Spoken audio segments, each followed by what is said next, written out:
The fourth episode of Disney Star Wars The Acolyte premiered on Tuesday night, titled Day. It clocks in at around 28 minutes. And, you know, that is 28 minutes of my life I'll never get back. I could have been doing something productive, like cutting my toenails or flossing my teeth, or something that would have had more substance and significance than this episode entirely. Really? It's not that bad, is it? I don't really want to say that this episode is bad. It's just kind of just there. It's a big waste of time. 27, 28 minutes. This probably could have been accomplished in 7 minutes, 10 at best. This show opens up on the planet Kofar, which is where Kalnacca is hanging out. Kalnacca being one of the other Jedi that was present on Osha and Mae's homeworld of Brendok when everything went down. We see Kalnacca come back to his little hut to prepare dinner. That's about it. The only other thing of significance here is we see drawn on the walls some sort of symbols that look like the tattoos that both Mae and her mother had on their heads. We then flash to Coruscant, where we see Jecki doing some faux saber training with the guy that kind of looks like that guy from redheaded guy from Game of Thrones. I think his name was Tormund. Don't remember the actor's name, but big, tall, redheaded guy who I think now is doing commercials for Scott's Lawn Care products. Osha shows up to say goodbye to Jecki, X-23, and thank her for helping clear her name. And I guess we're supposed to presume there's some sort of connection between these two young women based on the minor bit of interaction they had in the second episode. I didn't see it there. I guess they're trying to create some sort of friendship. But overall, this whole scene comes off as kind of flat and forced. Thank you. For what? For helping me find my sister. Prove my innocence. Clear my name. I was just doing my duty. Yeah, I think if the director wanted his actors to be completely emotionless, he really got what he wanted out of this scene. Yeah, because that was spot on, emotionless. From there, we go and see a bunch of Jedi gathered together around a holographic table, and they're discussing Mae. We got Master Vernastra, who, of course, is Leslye Headland's wife. How'd she get that job? Then we got this guy here who, to me, looked a lot like Ki-Adi-Mundi, from The Phantom Menace, the prequels. And guess what? According to the credits, it actually is. Yeah. That's a little bit of a problem. Anyway, they're all standing around as Sol explains, that Mae is very clearly trained. She's killed 2 Jedi already, and there's 2 more left from their mission to Brendok 16 years ago. And the decision is made to bring her in. Master Holden, extract Kalnacca from his post on Khofar and intercept Mae. And if she doesn't come peacefully? Not expecting it to come to that. We do get a little information of probably why we would not see Yoda in this episode, because this group of Jedi, who is basically operating like Jedi CSI, decide that they're going to keep this among themselves, because the High Council would then be required to tell the Senate, and things would go bad from there. The High Council would be obliged to inform the Senate. A scandal like this would inspire fear and mistrust. We should handle this ourselves. Sol asks Vernastra if he can lead the mission, because he's concerned that if worse comes to worse and she's neutralized, and they will not learn the identity of Mae's master. If she resists arrest and Holden neutralizes her, it won't come to that. Then the whole master will truly be lost to us. Piers Vernastra reluctantly agrees, saying, what can we offer to bring her in? Sol figures that Osha can help bring Mae in, so he goes to ask for her help. I need you to come with me on this mission. You want me to rejoin the Jedi? It's kind of weird how quick she assumes that Sol wants her to become a Jedi and how eager she is. But that's not what Sol wants. Sol wants her to come along because he thinks that Osha can help bring Mae in. He says that when Mae found out that Osha was alive, he noticed a change in her. When I told Mae you were alive, her eyes softened. There is still good in her. That there's still good in her line is clearly a reference to Luke, referring to Vader. Soul does convince Osha to go along, and they all jet off with a bunch of other Jedi to go get Mae. While this is all happening on Coruscant, Mae and Qimir, aka Dime Store, Ezra Miller, have arrived on Khofar. Qimir has figured out where Kalnacca is, and he's going to take Mae to the Wookiee so she can kill him without a weapon. I killed Indara, and I killed Torben. But you killed them your way. You have to kill the Wookiee without a weapon. While they walk to where Kalnacca is, Mae and Qimir engage in a little conversation about what he knows about the Master. You know how he is? He collects people. I've never seen his face. Have you? You know I haven't. Yeah, he doesn't know much. He just owes him something for some reason. And once they get to the edge, the perimeter, Mae says this. Can't believe my sister's Jedi scum. I point those out only for the fact it comes up later on in this story. So the Jedi are taking their starship to Kofar, and on the ship we meet a tracker who will be used to locate Mae. And this tracker's name is Basil, and this is him. No, I'm sorry, that was a beaver. Sorry, this is him. No, I'm sorry, that was a woodchuck. Okay, seriously, this is Basil. I guarantee you all the Disney Star Wars shows will go nuts for this guy. He's got this furry little face, these little buck teeth, and his cute little goggles. I guarantee you'll be going, oh my God, I love him so much. I love him so much. Once Soul, Osha, and the rest of the Jedi get to Kofar, they found out from some locals that Kalnacca arrived some time ago, and he went off into the forest never to be seen. So this Jedi group decides to head off to find Kalnacca. I will say it's nice to see they actually appear to have filmed on location as opposed to using the volume or whatever they're using these days.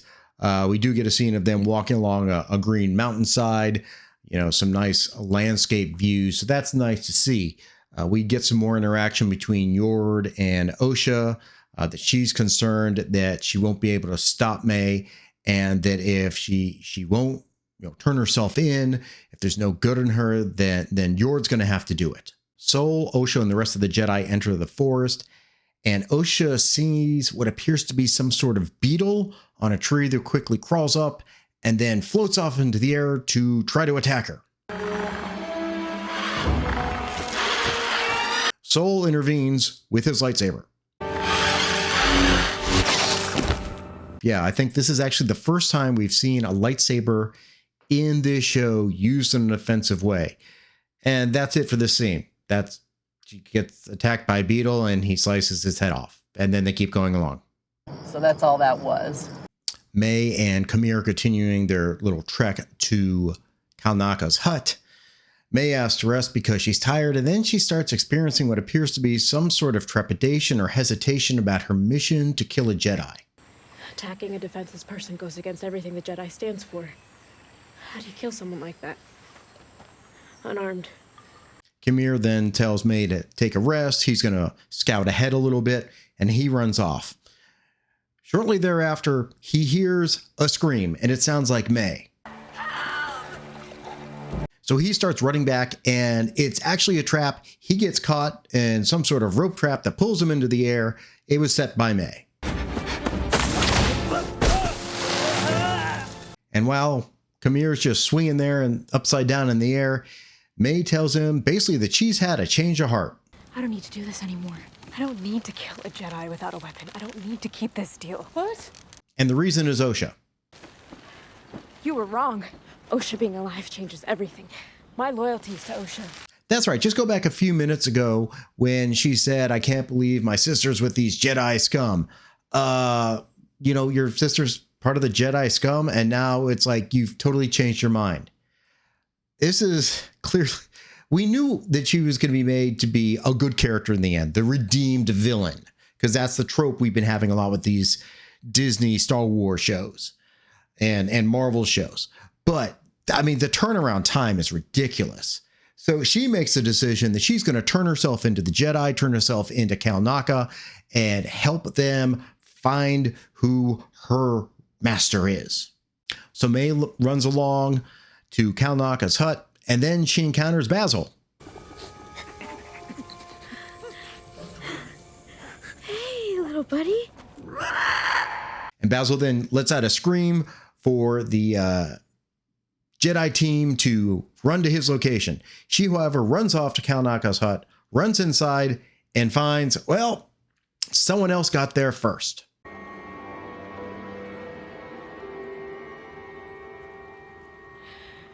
He's here. All the Jedi run towards Kalnacca's hut, with Osha taking the rear to stay behind, to be protected, and let them encounter Mae first. They call for her to come out. She stands at the door looking out, and that's when we see something literally float down from the sky.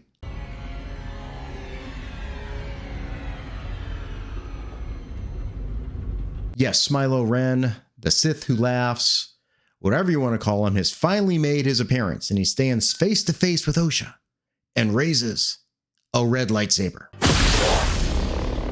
At that point, all the Jedi ignite their lightsabers, and Smilo Ren force pushes them back. And that's the episode. Yep, 27 minutes. That was it. We open up. The Jedi get a mission. They all gather up.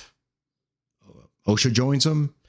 Mae and Qimir are walking to Kalnacca's hut so that Mae can kill him. Mae has a sudden change of heart out of nowhere. Kalnacca's dead. The Jedi arrive.